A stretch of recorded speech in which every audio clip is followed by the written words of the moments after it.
하나의 과제를 꼽으라면 아마 조국 전 법무부 장관의 거취와 관련한 게 아닐까 싶습니다. 네. 관련한 영상을 한번 살펴보도록 하겠습니다. 저는 출마할 것 같아요. 저는 신당 창당을 하지 않을까. 새 길을 간다고 했잖아요. 예. 없는 길인데. 네. 그런다고 하면은 나는 무소속 혹은 신당 창당의 가능성이 있는데 저는 신당 창당에 더 무게를 둡니다. 예.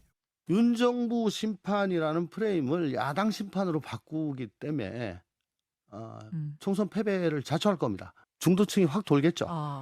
그리고 무소속이나 신당으로 나간다 해도 민주당한테 부담이 엄청날 거예요. 조국 전 장관 출마는 어떻게 보세요? 저는 너무나 바람하지 않는 일이죠. 새벽기도 다니고 싶어요. 조국 전 장관 출마하라고. 조 전 장관이 등장하면 그 자체로 다시 한번 내로남불 대 공정이라는 프레임이 형성되는 것이기 때문에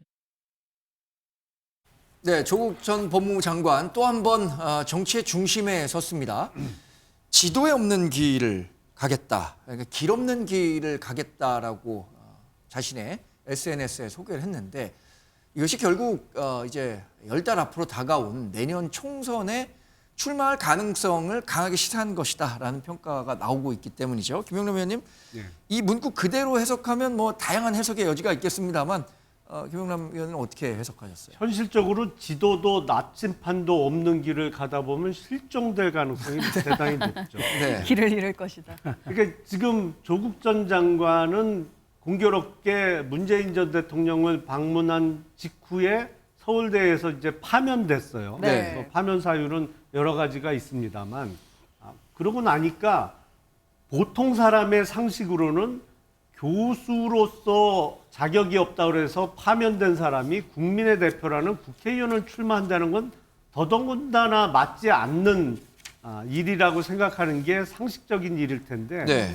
조국 전 장관은 항상 보면 일종의 역발상을 하는 것 같아요. 그러니까 본인은 이 사법 처리에 대해서 억울한 생각이 있을 수도 있고 여기에 대해서 어느 정도 명예 회복이 필요하다 해서 찾은 게 이제 총선의 길이 아닌가라는 해석들 아니겠습니까? 아니 그러니까 본인에 대한 명예 회복을 선거 출마로 회복한다고요? 그것도 일종의 뭐 역발상이라고 해야 되나? 약간 상식 밖의 결정이죠. 근데 그동안 이렇게 쭉 경험적으로 보면 조국 전 장관은 일종의 역발상을 항상 해왔기 때문에 네. 내년 총선을 앞두고도 정말로 출마할 가능성이 있다라고 여러분들이 보시는 것 같아요. 네. 이게 상황적으로는 맞지 않지만 항상 거꾸로 결정하는 데에 그런 일이 많았기 때문에 네. 출마 가능성을 높게 보시는 분들이 많은데 글쎄 과연 소위 자기가 속했다는 진영에 도움이 되는 출마냐 예. 뭐 아니라는 우려의 목소리가 민주당 쪽에서도 많이 나오고 있는 것 같죠. 그리고 선택은 출마를 하게 되면 뭐 국민들께서 해 주시겠습니다만 좀 한 번이라도 상식에 맞는 결정을 하는 게 좋지 않을까 싶습니다. 네. 지금 김 의원님 말씀하신 것처럼 민주당 내에서도 조국 전 법무장관이 개인적으로 명예회복할 기회를 자기가 갖겠다면 뭐 그럴 수도 있다. 자유의지에 달려있다라고 얘기를 하면서도 한편으론 이것이 내년 선거에 민주당이 더 많은 의석수를 확보하는 데는 좀 부담이 되지 않은 거 아니냐라고 지적하는 분들도 있는 것 같아요. 한 대표님 내부 분위기는 어떻습니까?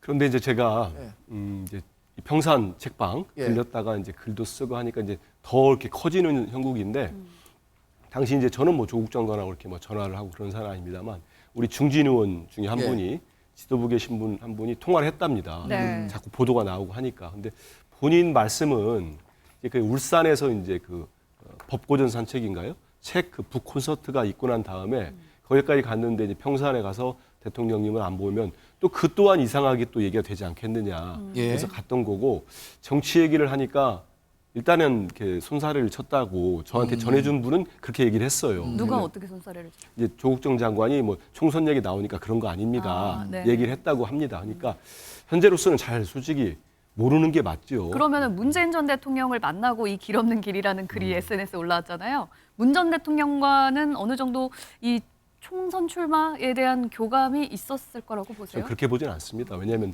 문 전 대통령의 어떤 성정이나 그동안에 말씀하신 거나 조국 전 장관이나 선거도 10달이나 남았고 네. 이런 상황에서 조 전 장관이 저 대통령이 출마할까요? 그러니까 그래 좋을 것 같아 이렇게 하진 않았을 또 거예요. 나가지 말라고 하실 분도 그런 아니죠. 저는 화두에 그런 얘기들은 안 안 올랐을 했을 거라고 거예요? 생각합니다. 안 됐을 네. 거라고 보고 지금 뭐 신당 얘기도 나오고 뭐 여러 군데 이런 무소속 얘기들이 출마 얘기도 나오는데 결국은 이제 출마는 본인이 이제 결정을 할 거고 네. 그다음에 이제 지금 내년 4월 총선이 지금의 여권이나 아니 우리 민주당에서도 정말 상당히 중요한 선거 아니겠습니까? 네. 전국 단위의 선거고 그 가가지고 이제 그 시점에 갔을 때 어떤 뭐 선거의 구도랄지 어떤 프레임이랄지 이런 것들 여러 가지가 논의가 될 겁니다. 그렇기 때문에 지금 단계에서 조 전 장관이 나온다 안 나온다는 그런 모든 의원들 아니면 모든 뭐 평론가들도 예측을 각자에 따라서 할 거는 있을 수 있습니다만 예. 지금으로서는 다 그건 가정이고 쉽지 않다. 네. 현재로서는 본인도 제가 볼 때는 뭐 출마를 결정했다거나 예. 아니면 나는 안 나가겠다거나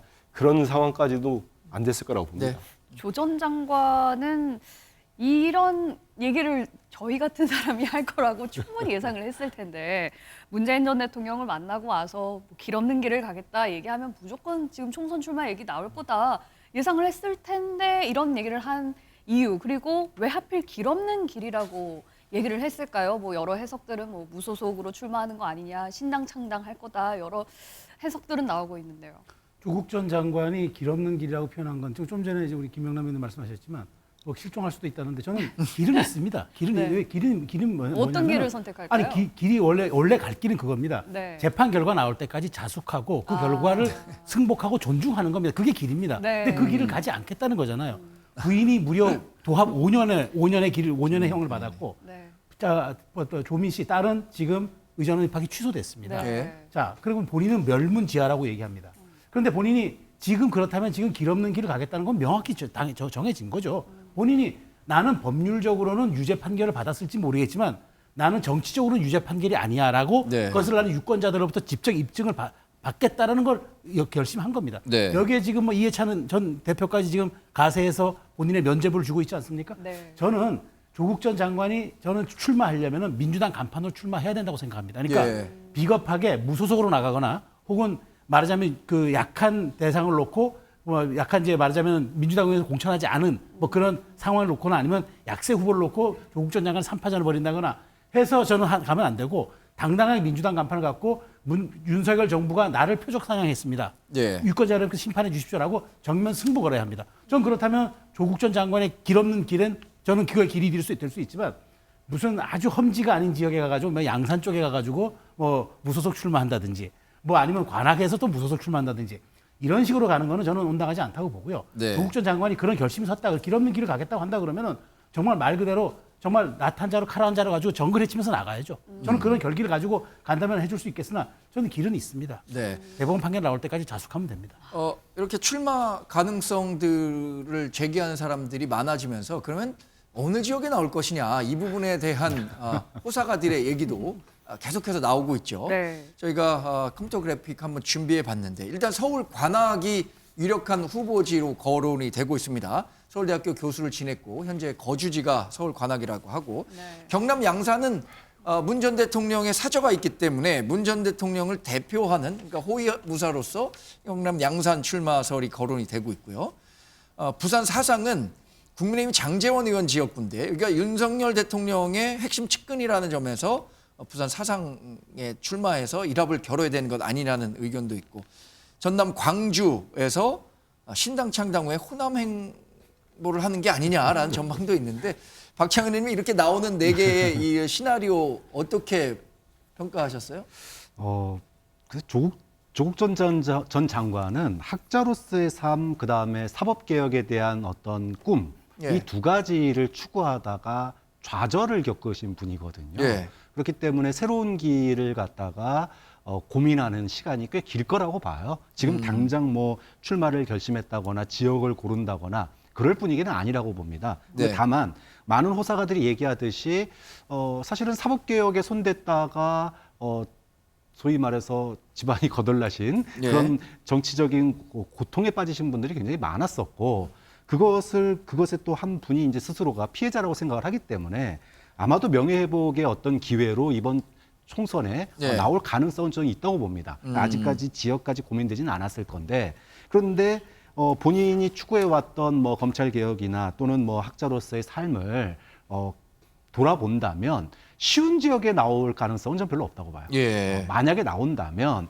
뭐 민주당의 도움을 받거나 공천을 신청하거나 이런 것이 아니라 순수하게 개인적인 차원에서 뭐 험지, 어떤 상징적인 그런 험지에 도전할 가능성은 있을 수 있다. 하지만 뭐 지금 나오는 것처럼 민주당의 어떤 판세에 커다랗게 영향을 미칠 만한 상징적인 지역 이런 데 나오기는 쉽지 않을 거라고 네. 봅니다. 민주당에서 공천 주지도 않을 거고요. 네. 그런가 하면 조국 전 장관이 서울대학교에서 교수직이 파면된 데에 대해서 민주당의 이해찬 상임 고문이 또 한마디를 했습니다. 관련해서 준비된 영상 보고 얘기 계속 이어가 보도록 하겠습니다. 서울대 교수 되기가 얼마나 어려운데 딸이 장학금 받았다고 파면을 했어요.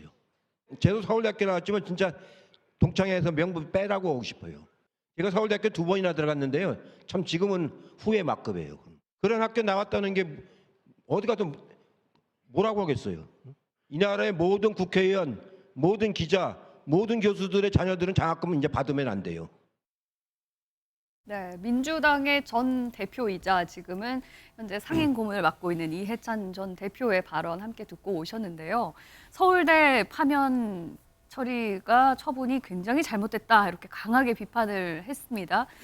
이게 뭐 민주당의 분위기, 민주당에서 조국 전 장관을 바라보는 입장이라고 봐도 될까요? 그렇게까지 해석할 필요는 없을 것 같습니다. 왜냐하면 당에서 공식적으로 뭐 입장이 나왔다거나 뭐 정리된 뭐 내용은 없습니다. 네. 이해찬 전 대표님의 이제 그 본인이 생각하시는 얘기를 하신 건데 저는 이번에 이제 서울대 이 결정은 좀 성급하고 과도한 측면은 있다고 분명히 예. 있습니다. 그 내용이 왜냐하면 서울대가 이제 결정을 징계위에 회부된 이제 그 뭐라고 할까요? 혐의랄까요? 뭐 3가지를 뒀는데 네. 그게 이제 딸의 부산대 의전은 장학금 문제였고 사모펀드 관련된 문제였고 PC 뭐 증거 하드디스크 증거 은닉 교사했다는 거였는데 네. 이 2번째, 3번째는 무죄가 났어요. 예. 법원에서. 그래서 결국 이제 조국 딸의 600만 원 장학금 문제인데 이게 뇌물수수라고 처음에 했다가 역시 그 혐의가 깨졌습니다. 이 이른바 청탁금지법으로 이제 1심에서 결과가 나왔는데요. 네. 현재 이 장학금을 줬다고 하는 부산대 의전원의 노모 교수 같은 경우는 1심에서 이런 나왔음에도 불구하고 교수직을 유지하고 있어요. 네. 네. 그래서 서울대 측이 이건 또 우리 조 전 장관께서 또 다퉈보겠다고 2심과 3심을 다투겠다고 한 상태 아니겠습니까? 그런데 이거를 이미 확정되지도 않은 걸 가지고 교수직을 파면까지 해임보다도 더 강한 게 파면 아니겠습니까? 네. 이렇게까지 결정한 거는 이게 한동안 이제 그 징계 자체가 이전 총장 같은 경우는 쭉 했었는데 당장 맞지 않다. 그래서 징계를 보려놓고 혐의 확정되지 않았으니까요. 그랬는데 이제 지난해 7월, 5월부터 이제 윤석열 정부 들어서고 상당히 빠르게 진행된 측면이 있습니다. 네. 그래서 이게 좀 제대로 되려면 노모 교수 같은 상황과 형평성도 맞지 않고 네. 현재로서 조 전 장관이 본인의 방어권 차원의 해명을 하고 있는 상황인데 예. 서울대에서 이거 가지고 파면까지 한 거는 과다한 측면이 있는 건 저는 맞다고 네. 봅니다. 조국 전 장관 측이 이 파면 결정에 대해서 뭐 법률적 검토를 하겠다라고 했는데 제가 관련 보도 내용을 보니까 근데 이게 뭐 이렇게 관련한 법적 근거를 본다고 하더라도 이게 파면이 취소된다거나 법적으로 보장되긴 좀 어려울 것 같다는 보도가 많더군요.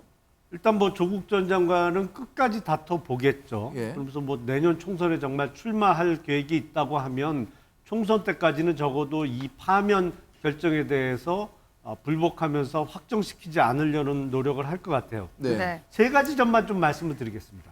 이번 서울대 파면 결정이 성급했다라는 말씀하시는데 이게 기소된 지는 벌써 3년 6개월이 지났어요. 그러니까 3년 6개월 이후에 이루어진 징계입니다. 보통 공무원 같으면요. 기소되면 그 이후에 바로 결정 나요. 네. 이건 부당하게 지연됐던 징계가 뒤늦게라도 이루어진 것이다라는 말씀을 드리고 공무원 말씀하시는 거죠? 그러니까 고위공직자라든가 그렇죠. 이렇게 기소가 될 경우에 아니 서울대 교수도 네네. 국립대학이잖아요. 두 번째는 조국 전 장관에 대해서는 지금 1심에서 징역 2년의 실형이 선고가 됐습니다. 네. 물론 법정 구속은 안 했습니다만, 그러니까 징계 사유는 차고 넘쳐요. 근데 이거를 이해찬 전 대표의 경우에 장학금 받았다고 파면했다는 식으로 왜곡시키고 단순화시켜서 이제 사실은 좀 비틀어서 말씀을 하시는데 네. 징계 사유는 넘치죠. 그리고 이해찬 전 대표의 이야기 중에는 특권 의식이 넘쳐납니다. 네. 이게 서울대 교수 되기가 얼마나 어려운데 딸이 장학금 받았다고 파면을 시키느냐? 아니, 서울대 교수 되기가 어려우면 예. 자녀의 그 부정 입학에 관여된 게 드러나도 파면당하면 안 되는 거예요. 그런 식으로 따져서 지금 더불어민주당은 국회의원 되기가 얼마나 어려운데 돈 뿌렸다고 그거 갖고 구속하려고 드느냐 이렇게 계속 체포 동의안을 부결시키는 것인가요? 예. 아니, 서울대 교수가 되기 어려운지 쉬운지 하고는 별개 문제로 네. 잘못했으면 징계를 받는 거죠. 네. 서울대 교수가 되기 어렵기 때문에 잘못을 해도 징계 받으면 안 된다. 이거는 네. 대단히 잘못된 특권 의식이고 네. 그런 특권 의식 속에 사로잡혀 있는 게 이런 말 한마디에 단적으로 드러난 것이 아닌가 싶습니다. 네, 알겠습니다.